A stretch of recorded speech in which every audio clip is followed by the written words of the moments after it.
Thank you for your kind remarks, Jim. I really appreciated getting to know Jim on Lobby Day on the Hill, the AB8 on the Hill, where we were lobbying along with Sam and other volunteers to get funding restored for legal services. And it was a compelling, exciting 2 days that I think led to some good results. And as we all know, real change does not happen in 2 days, right? Real change happens over a period of time with some dedicated workers. And I remind myself of that by a quote that's on my website along with my law partner, Andrea Farney from Triquetra Law. And that quote is from someone I think you also are familiar with, in addition to Dr. Martin Luther King, the other comrade in the civil rights movement who maybe had more of a back seat, was a gentleman lawyer by the name of Charles Hamilton Houston. And if you are not familiar with Mr. Houston's work, I charge that to you tonight. Mr. Houston said, a lawyer is either a social engineer or a parasite on society. He said some more things that are worth looking up, but that is at the top of our website to remind us that we as lawyers have an obligation to do much more than to practice law, make a living, and represent our clients. But of course, you know, no social engineer is born a lawyer. No social engineer is born an engineer.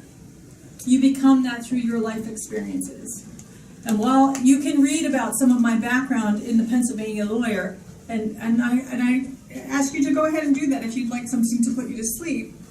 But I can tell you that I started my journey right after college, where I attended Eastern Mennonite College and had that seed implanted in me by my professors and by my teachers and by my colleagues and by the experiences I had in college that showed me that being out in community, working with others to create change was the thing that needed to happen. And I know Louise Brookins was one of those kinds of leaders. And I aspired from a very young age to be one of those kinds of leaders.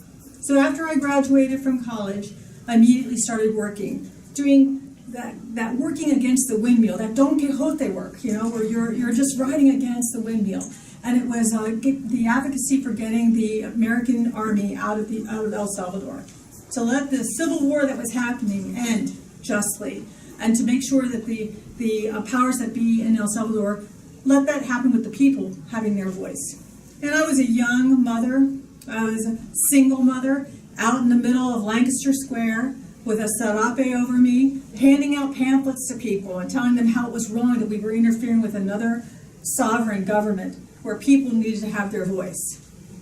That didn't work out really well immediately, but over time we did get out of El Salvador. And over time, the Civil War did end.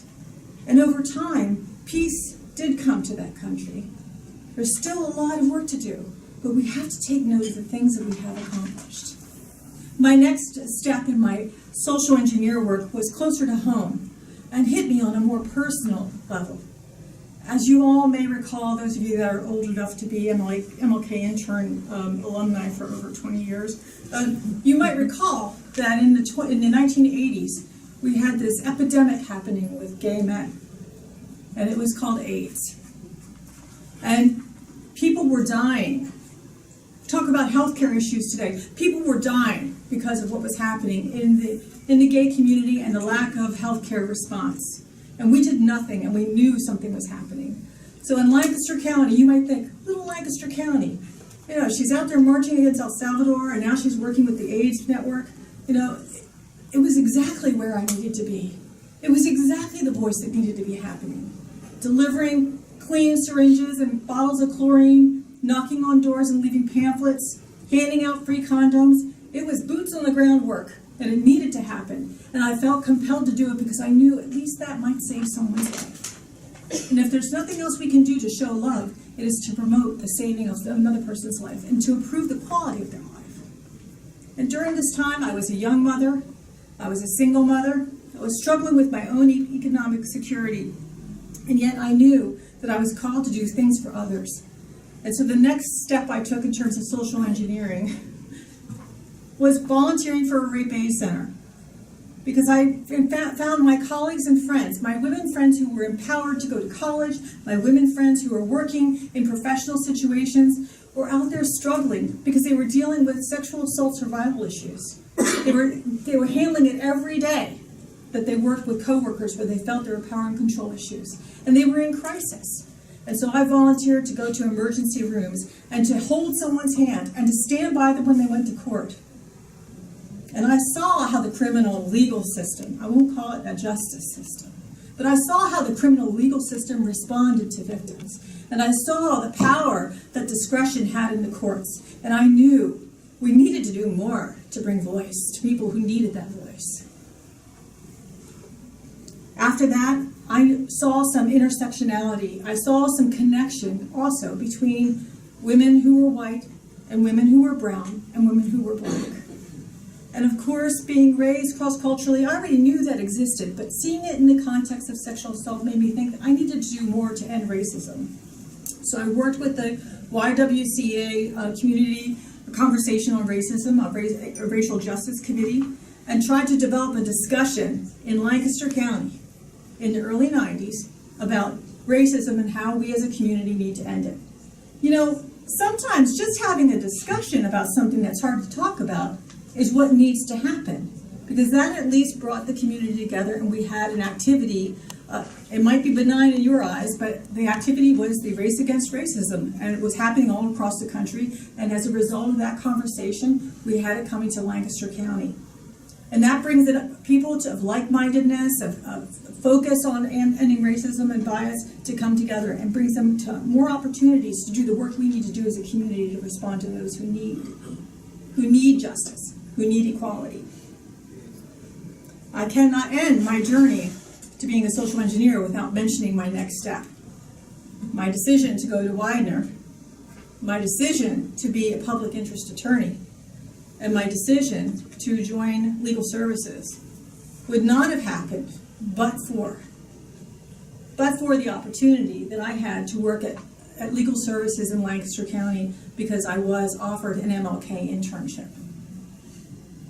You see, at the time I was working for a legislator, Mike Sturl, a very good guy, a guy that probably does a lot of good work for us. But I was working in his office as a legislative aide, and I decided, I couldn't figure out how to make a difference in the world doing that kind of work. And it didn't fit my need to do advocacy. It certainly wasn't consistent with the girl in the sarape and the big belly that was pregnant. It certainly wasn't consistent with the girl that went door to door with the clean needles and the Clorox bottles. It didn't have enough direct impact on people.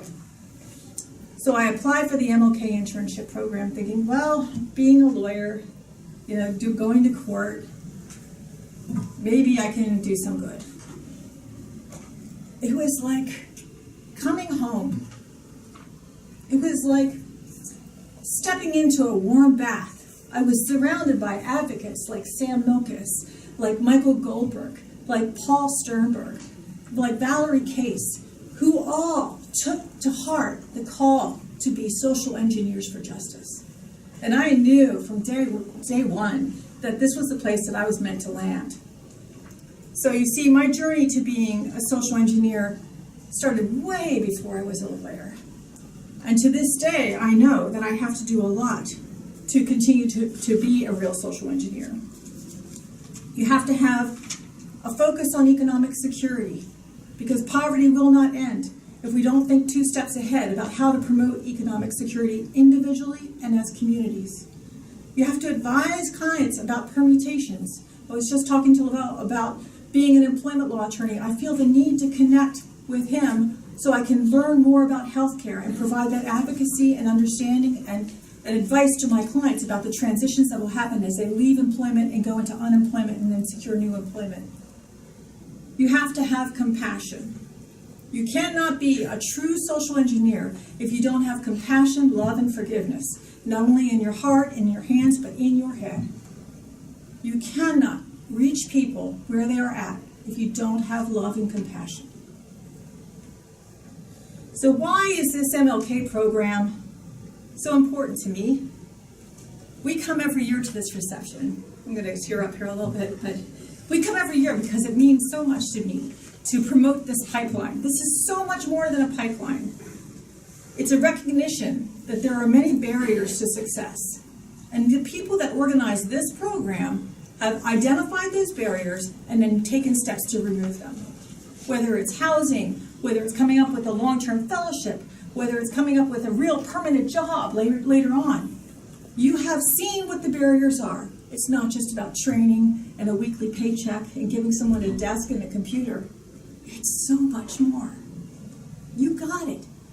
And more importantly, probably most importantly, you not only provide that training for the interns, but I think the key factor here is that you staff attorneys, you executive directors, you paralegals, you support staff, you know it's your job to mentor.